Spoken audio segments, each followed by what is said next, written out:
أهلا بيكم في درس رقم 42 في دبلومة كانفا بالعربي، والنهاردة هنتعلم مع بعض إزاي نحول اللوجو اللي هو الرسمة اللي قدامنا لرسمة ثلاثية الأبعاد زي ما أنت شايف قدامك. والدرس ده هنشتغله بالكامل في برنامج أفينيتي اللي هو واحد من برامج كانفا. الدرس ده عايز تركيز وعايز تكرار كتير عشان تفهمه، وما تنساش لو أنت عايز تتعلم تصميم جرافيكس وشغل أونلاين إنك تنضم لجروب عالم الموازي بعلمك بنفسي بتدريبات وتعليم تفاعلي وبتكلفة رمزية جدا، وهتلاقي كل التفاصيل موجودة في صندوق الوصف. ومش هطول عليكم ويلا بينا نبتدي الدرس بتاعنا.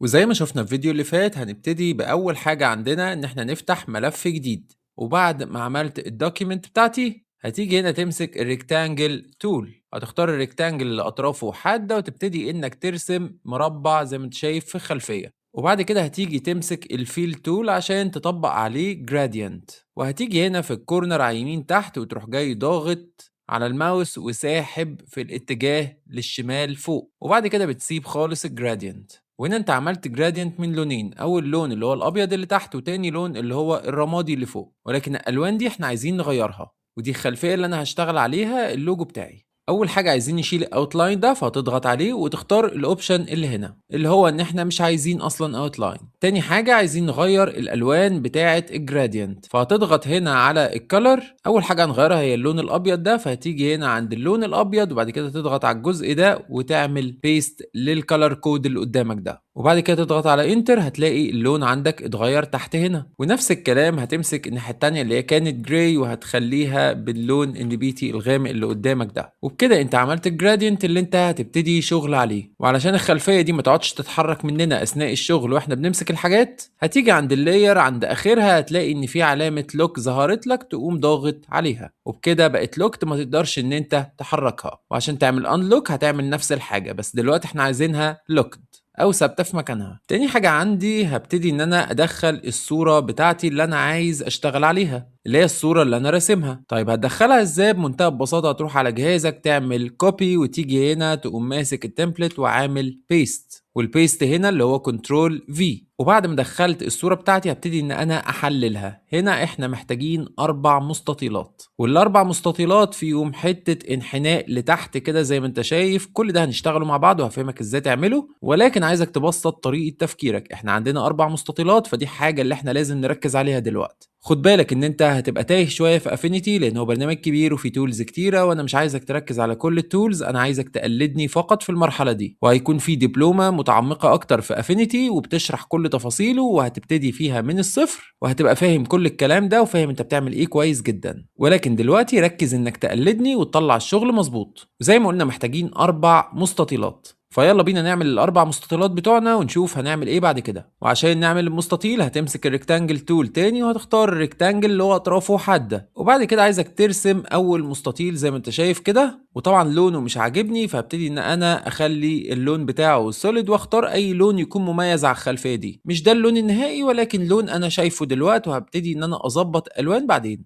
وبعد كده بالت شيفت وانت ماسك الريكتانجل ده تبتدي تنزل تحت تاخد منه نسخة وبعد كده نسخة وبعد كده نسخة، وكده انت عملت 4 مستطيلات. ولكن هنا المستطيلات احجامها مختلفة عن بعض، وهنا انا هخلي الارتفاع بتاع ال4 مستطيلات ثابت على 220. فهتيجي هنا في الهايت وهتخليها 220، نفس الكلام هنا هتخليها 220 وغيره هنا 220 ونفس الكلام في الاخر 220. واول مستطيل اللي هو بيمثل المستطيل ده هخلي الواتس بتاعه او العرض بتاعه 350. تاني واحد اللي هو بيمثل المستطيل ده هخلي العرض بتاعه 570. والتالت واحد اللي هو بيمثل تالت مستطيل هخلي العرض بتاعه 770. واخر مستطيل معانا هخلي العرض بتاعه 910. وبكده انا رتبتهم زي ما انت شايف من الاصغر للاكبر. طيب اعمل ايه تاني؟ ابتدي ان انا اقربهم من بعض شوية. طيب وبعد ما عملت كده هعمل ايه تاني؟ هتمسك كل مستطيل منهم وتخلي ان زاوية الدوران الار ناحية 45. نفس الكلام هتاخد هنا بيست 45 بعد كده 45 بعد كده 45، ودي زاوية الميل بتاعتنا هنا اللي هي 45. طيب وعلشان ابتدي ان انا ارصصهم ويبتدوا مع بعض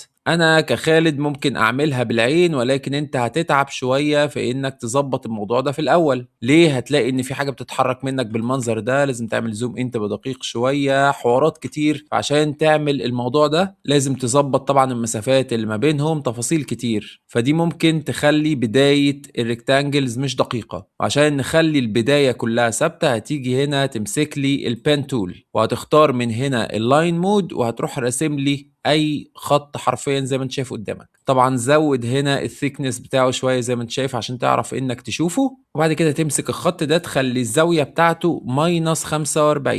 وكده انت ظبطت الخط اللي المفروض كل المستطيلات هتبتدي من عنده. تعالى افهمك انا كنت بقول ايه. يعني مثلا المستطيل ده مظبوط، بص بقى اللي فوق منه عامل ازاي، بص هنا في فراغ ازاي، بص ده بايظ ازاي. نفس الكلام هنا، كلهم مش بادئين مع بعض. فعشان تظبط الموضوع هتبتدي انك تظبط البدايات بالشكل اللي انت شايفه ده، واعمل زوم ان قوي بقى عشان تشوف التفاصيل دي. ونفس الكلام هنا هنظبط. وتعالى بقى عشان نظبط المسافات البينية ما بينهم، لازم المسافات دي هتكون ثابتة. وعلشان تعمل كده تعالى ارسم لنفسك دليل. خلي عندك دليل اهو، مثلا سكوير بأي حاجة، شيل الاوتلاين بتاعه احنا مش محتاجينه، وخلي لونه مختلف عن لون الحاجة اللي انت عاملها، اللي هو اللون التركواز الفاتح ده احنا مش محتاجينه. برضو هتلفه بزاوية 45 درجة، وتبتدي انك تظبط الارتفاع على قد الخلوص اللي ما بين الاتنين. عملت كده هتاخد نفس الكلام هنا تحطه بالمنظر ده وتظبط المستطيل. وخد بالك لما تطلع المستطيل لفوق انك تظبط كمان اللي باظ من هنا. فظبط بالكيبورد كده وخليك شخص دقيق زي ما انت شايف كده قدامك. نفس الكلام هتروح واخد نفس المستطيل ده حطه كده، وتبتدي انك تظبط الشغل بتاعك مظبوط. تأكد ان كل حاجة دقيقة علشان التصميم بتاعك يطلع شكله حلو. تبتدي تحرك المستطيل زي ما انت شايف كده قدامك لحد ما تظبط المسافات بتاعته، وبعد كده نمسحه. شكرا جزيلا، احنا كده ظبطنا المستطيلات بتاعتنا. ودلوقتي احنا مش محتاجين الخط ده، فممكن نيجي عند علامة العين دي ونروح جايين ضاغطين عليها عشان نخفيه. وبكده انا ظبطت البدايات بتاعتي وظبطت المسافات ما بين المستطيلات. الخطوة الجاية عندي هي إن المستطيلات دي لو أنت بصيت هتلاقي إن هي عندها انحناء من الجنب ده، وهنا طرف حاد وانحناء كده، وبعد كده طرف حاد نازل بميل. وده معناه إن إحنا محتاجين إن المستطيلات دي يكون لها انحناءات. وعلشان تفهم الانحناءات فانت لو مسكت الشكل بتاعك المستطيل هتلاقي ان هو متعلم على سنجل راديوس. يعني ايه سنجل راديوس؟ يعني انا لو جيت مثلا هنا خليت الانحناء بتاعي اي حاجة فلنقل 40%، هتلاقي ان كل الاطراف او كل الكورنرات بقت الانحناء بتاعها واحد. طيب لو انا عايز اخلي فيه طرف حاد وطرف عنده انحناء، هتشيل السنجل راديوس اللي قدامك، هتلاقيه بدل بوكس واحد بقوا 4 حاجات. طيب ايه الاربع حاجات دول؟ التي ال دي معناها توب ليفت، يعني الانحناء اللي هو على الشمال فوق، والتوب رايت هو اليمين فوق، البي ال اللي هو بوتوم ليفت اللي هو ده، والبي ار اللي هو بوتوم رايت اللي هو على يمين تحت. ولو بصيت هنا في الرسمة، لو رجعنا زوم باك هتلاقي ان انت عندك انحناء في البي ار. فالبي ار احنا هنسيبه زي ما هو 40%. وعندي هنا التي ار اللي هو فوق على يمين ما فيهوش انحناء، فهتيجي هنا عند التي ار وهترجعه تاني زي ما كان زيرو. هتلاقي ان انت عندك هنا بقى طرف حاد وهنا عندك انحناء، وده المطلوب. وهتلاقي ان عندك هنا في التي ال عندك انحناء وتحت ما عندكش. فاللي احنا محتاجينه دلوقتي ان احنا نشيل البي ال هنا الانحناء بتاعه. فهتيجي عند البي ال وتخليها زيرو وتضغط انتر. وده المنظر النهائي اللي انا عايز اوصل له في كل المستطيلات دي. فهتيجي هنا هتاخد كوبي لل40%، وهتيجي بقى كل مستطيل تروح شايل السنجل راديوس، وتيجي هنا اول واخر واحد تعمل 40% 40%. نفس الكلام هنا تشيل السنجل راديوس، تيجي عند اول واحد 40%، اخر واحد 40%، وتمام. واخيرا اخر واحد فيهم نفس الكلام، تشيل السنجل راديوس 40 40. وبكده احنا وصلنا لجزء محترم جدا في الايكون. اخر حاجة عندنا في المستطيلات دي ان احنا عايزين نعمل بقى انحناء لتحت يبقى نازل مكرفن على المستطيل اللي تحته. يعني لو انت بصيت هنا في الايكون هتلاقي ان كل ايكون ناهية بشكل مستوي كده. احنا عايزين بقى ناخد الحتة دي ننزل بيها كده على نفس الكيرف ونطلع تاني على نفس المستوى بتاعنا. وعلشان تعمل كده بمنتهى البساطة هتيجي تمسك عندك البان تول، وهترجع تاني تختار من هنا البان مود، بس المرة دي هتشيل الفيل وتخلي عندك اي اوتلاين بس يكون بلون مختلف شوية عن لون اللي هو التركواز اللي بتاع المستطيل. وعلشان تعمل كده هتحتاج انك تمسك البان تول وهترجعه تاني للبان مود. هنا احنا كنا عاملينه لاين مود، فرجعه تاني للبان مود عشان نبتدي ان احنا نرسم الكيرف زي ما هتشوفه قدامك. هنحط اول نقطة دلوقتي، بعد كده تاني نقطة، وبعد كده تالت نقطة، وتبتدي انك تلف صح عشان تعمل الكيرف مظبوط، ورابع نقطة، وخامس نقطة تبقى على الخط اللي هنا.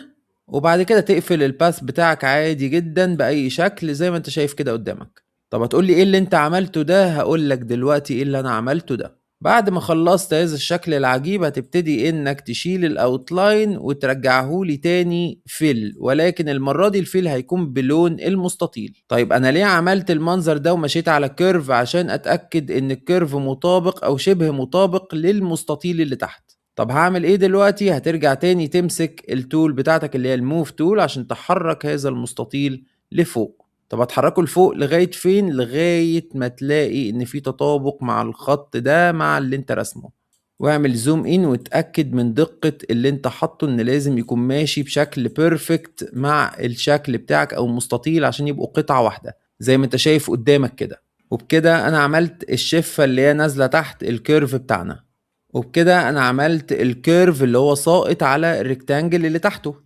طيب هعمل ايه دلوقتي؟ نفس الجزء اللي انت رسمته هنا هتبتدي تاخده Alt Shift وتطلع لفوق، هتلاقيه بيطلع معاك على نفس الزاوية بتاعة الميل. هتظبطه زي ما انت شايف كده وهتعمل زوم ان تبتدي تظبط بشكل دقيق زي ما اتفقنا. وبعد كده هاخد منه نسخة تالتة واخيرة واظبطها على المستطيل، وعشان تاخد نسخة قلنا Alt Shift وتطلع لفوق، واعمل زوم ان وظبط الديفوهات البسيطة دي زي ما انت شايف عشان لما تعمل زوم اوت تلاقي الشكل بتاعك بقى بالمنظر ده. طيب في المرحلة دي هتبتدي انك تمسك كل مستطيل مع الكيرف بتاعه تعملهم جروب واحد. هتكرر نفس العملية دي زي ما انت شايف كده قدامك، انك تمسك كل مستطيل والكيرف تخليهم جروب واحد، واخر واحد ده لوحده لان ما فيهوش اي حاجة مرسومة. هتمسكهم لي كلهم وبعد كده هتيجي هنا تضغط على كلمة فيكتور وتعمل حاجة اسمها Image Trace. واللي حصل هنا انك حولت كل صورة، وبعد ما عملت كده هتمسك كل جروب وهتيجي على فيكتور وتضغط على تريس، وبعد كده هتضغط على كلمة ابلاي اللي هتظهر لك تحت هنا. واللي حصل هنا ان انا دمجت الاتنين مع بعض على شكل فيكتور، ولكن فيكتور واحد ينطبق عليه نفس القواعد. وهتكرر نفس العملية دي، تضغط هنا على تريس وتعمل ابلاي، ونفس الكلام هنا فيكتور وتعمل تريس وبعد كده ابلاي، واخر واحد ده سيبه زي ما هو لان هو كده كده طبقة واحدة. طيب بعد ما عملت كده هعمل ايه؟ هبتدي ان انا اظبط مكان المستطيلات. طب اظبطهم ازاي؟ اظبطهم بحيث ان المسافة هنا تكون قريبة من المسافة اللي هنا، مش لازم تكون متطابقة ولكن تكون قريبة، يعني ما لاحظش بعيني من بعيد كده ان كأن في ديفو جامد في المسافة. فهتبتدي انك تظبط المكان بتاع المستطيلات بالشكل اللي انت شايفه ده، نفس اللي احنا عملناه بالظبط. هتعمل دليل، تمسك الريكتانجل تول وتروح جاي عامل اي شكل وتبتدي انك تغير لونه زي ما قلنا لاي لون فيه تباين قوي مع اللون بتاعك. وبعد كده هتيجي هنا تخلي الزاوية 45 درجة، وزي ما اتفقنا هتخليه يبتدي من هنا، وبعد كده تبتدي انك تصغر الطول بتاعه علشان يبقى متلائم مع المساحة دي. وكل اللي عليا ان انا هحطه هنا وابتدي ان انا اظبط المستطيلات عليه. فهتمسك المستطيل ده تبتدي انك تحركه لفوق، وهتلاقي الدنيا ظبطت معاك اسهل من اول واحد. بعد كده نفس الكلام هنا، وتمسك اخر مستطيل تحركه لفوق بالمنظر اللي انت شايفه ده. ودايما راجع المسافات، هتمسح طبعا المستطيل بتاعك، دايما راجع المسافات انها تكون مظبوطة. وكده بشكل كبير انا ظبطت الايكون، فاضل بس ان انا الونها صح واعمل لها الايفكتس اللي عليها صح، او المؤثرات اللي هتخليها ثلاثية الابعاد. اول حاجة عشان الونها هتمسك الاربع مستطيلات مع بعض وتعمل كنترول جي. وهنا فاضل عندنا جزء ان احنا نلون الايكون ونحط عليها المؤثرات اللي هتحولها من 2D ل 3D. وعشان نلون الايكون بتاعتنا هنمسك الايكون وهنبتدي ان احنا نضغط على كنترول جي، وده عشان نخليها جروب واحدة. وبعد كده هتمسك عندك الجرادينت تول او فيل تول بتاعتك وتعمل زي ما عملنا في المربع اللي هو الخلفية اللي احنا خليناه بلون احمر، وتسحب كده لفوق بزاوية، وهتخلي الدرجة اللي هي باللون أبيض الموجودة تحت عندك باللون اللي انت شايفه قدامك دلوقت. والدرجة التانية الرمادي هتختار اللون اللي انت شايفه قدامك دلوقت. وبعد ما تضغط انتر هتلاقي ان الايكون بتاعتك خدت اللون النهائي اللي احنا هنشتغل عليه. فاضل كده المؤثرات اللي هتحول الكلام ده كله لثلاثي الابعاد. وهنا انت هتلاقي الموضوع شوية بقى معقد، ولكن صدقني مع الوقت والتكرار والتجربة والخطأ هتلاقي الموضوع اسهل بكتير. في الاول هنفك الجروب ده وانت بتضغط على كنترول شيفت جي عشان تفك الجروب، لان هنمسك كل واحد فيهم وهنعمل عليه ايفكتس مختلف عن التاني. فمثلا اول واحد عشان تعمل عليه ايفكتس هتيجي هنا عند الايكون اللي مكتوب عليها اف اكس اللي هي لاير ايفكتس وتضغط عليها، هيطلع لك الكونتينر ده. هتبتدي انك تعمل عليه الايفكتس اللي احنا محتاجينها علشان نخلي الشكل ده من ثنائي الابعاد لثلاثي الابعاد. واول حاجه هنفعل البافل وهنخلي الراديوس بتاعه هنا 100، والسوفتن هنا هنخليها 20، والقيمه دي هتخليها 110، والقيمه اللي هنا هتخليها 72، والهايلايت بتاعنا هيبقى 43%، والهايلايت بتاعنا هيبقى 43%، والشادو هنخليه هنا 38%. وهجيب لك الكونتينر كده عشان تشوف التغيرات اللي بتحصل واحنا بنعمل الايفكتس هنا. مش مطلوب منك دلوقتي تفهم الايفكتس دي بتتعمل على اساس ايه، ولكن مطلوب منك تشوف النتيجة بتاعتها، والكلام ده كله هنشرحه بالتفصيل الممل في دبلومة منفصلة لبرنامج افينيتي. ويلا بينا نكمل. هنفعل الانر جلو زي ما انت شايف هنا، والراديوس هنخليه 31، والانتنسيتي هنخليها 67، واللون بتاعنا هنخليه الدرجة اللي انت شايفها قدامك دي، ممكن تكتبها ورايا وبعد كده تضغط انتر، وهنا هتجيب التاب دي على السنتر. واخر حاجة عندنا هو الاوتر شادو، فهتفعله هتروح على التاب بتاعته. هنا هتخلي القيمة دي 25% اللي هي الاوباستي او مستوى الرؤية بتاعته، والراديوس عندك هيكون 100 زي ما احنا عاملين، وبعد كده 25، وبعد كده 25، والزاوية بتاعتك هتخليها على 130 بإنك هتمسك الشرطة الزرقاء وتحركها زي ما انت شايف كده لغاية ما تجيبها هنا على 180، وهترجع تاني للبافل وهتخلي البيلو انر، وهتعمل كلوز، وهتلاقي ان الشكل بتاعك اللي فوق بقى ثلاثي الأبعاد.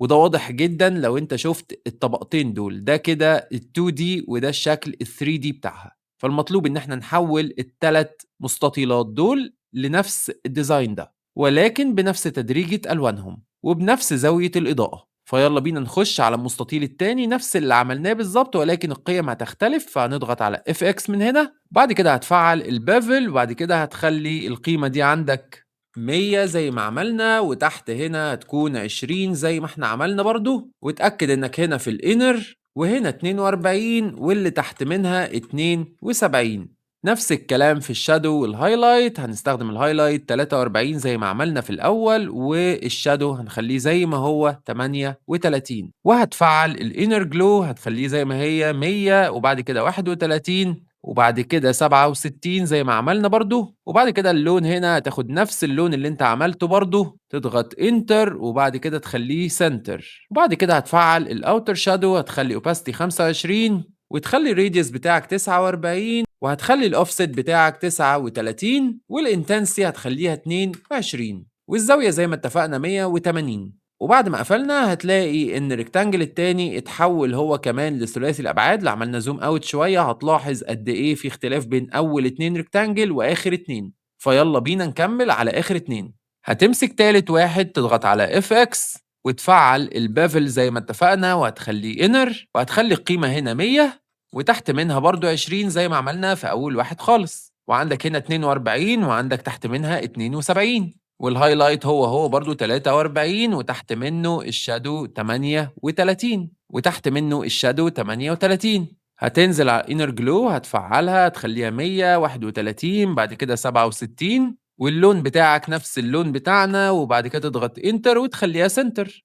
هتنزل على اوتر شادو هتفعله، المرة دي هتخليه 30%، وفي الراديوس 35، وبعد كده عندك 25 25، والزاوية بتاعتنا 180 كالمعتاد، وتعمل كلوز هتلاقي ان كمان تالت واحد اتحول ثلاثي الابعاد. يلا بينا على رابع واحد اف اكس، هتفعل البافل بتاعك هتخلي القيمة هنا كالمعتاد 100، والسوفتن بتاعك 20، وبعد كده هتخليه هنا انر، هتخلي القيمة دي 35، وهتخلي الاليفيشن بتاعه 75. الهايلايت زي ما اتفقنا عندك هنا هيكون 43، وبعد كده الشادو بتاعك هيكون 38 كالمعتاد.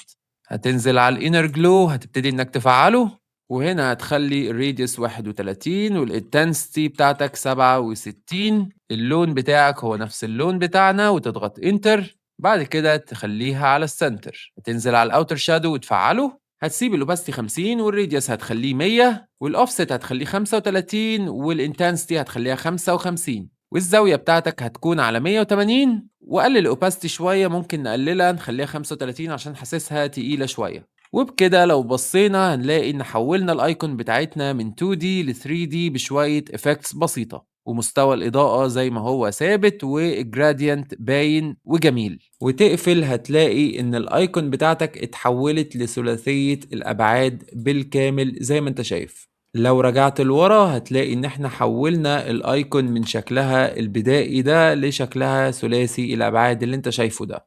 هنمسح خلاص الرسمة بتاعتنا مش محتاجينها، نبتدي ان احنا نسنتر نشتغل شغلنا العادي جدا. وهنا انا هكتب النص في افينيتي علشان اعلمك ازاي تكتب هنا النص وتعمل له كاستمايزيشن، او ممكن تاخد الايكون دي تسحبها اس في جي وتحطها على كانفا وتكتب النص ده عادي جدا. وعلشان تكتب النص بتاعك هتمسك التكست تول وتضغط في اي مكان وتكتب الاسم بتاعك اللي هو فاليرو. وبعد ما كتبته طبعا حجمه صغير جدا هبتدي ان انا اوسطنه. طبعا حجمه صغير جدا هبتدي ان انا اوسطنه. بعد كده امسك الت وامسك من النقطة اللي تحت دي واكبره زي ما انا عايز. وهتيجي هنا من الفونتات هتختار الفونت اللي هو بوبنز وهتضغط على السهم زي ما تعودنا في كانفا وتبتدي تتحكم في التقل بتاعه. هنا هستخدم السيمي بولد. اللون بتاعه هخليه اللون الابيض زي ما انت شايف. واجي هنا على الليتر سبيسنج ابتدي ان انا ازودها اخليها 200% ووسطا كل الكلام ده زي ما اتفقنا. بعد كده انزل اسم براند تحت شوية، اخد منه نسخة تحت منه عشان اكتب كلمة ديزاين، وده هيكون السلوجن بتاعي. وبعد كده همسك الت وابتدي ان انا اصغرها شوية وهخلي التقل بتاعها زي ما انت شايف كده. ممكن اتحكم فيه اخليه مثلا على اللايت. اتاكد دايما ان هو متوسطن، اتاكد دايما ان الوسطنه بتاعتي مظبوطه وازود الليتر سبيسنج بتاعي ل 400. اسيب مسافه كافيه واتاكد ان المسافه ما بين الايكون واسم البراند هي ضعفين المسافه ما بين اسم البراند والسلوجان، وممكن توصل معاك ل3 اضعاف في بعض اللوجوهات.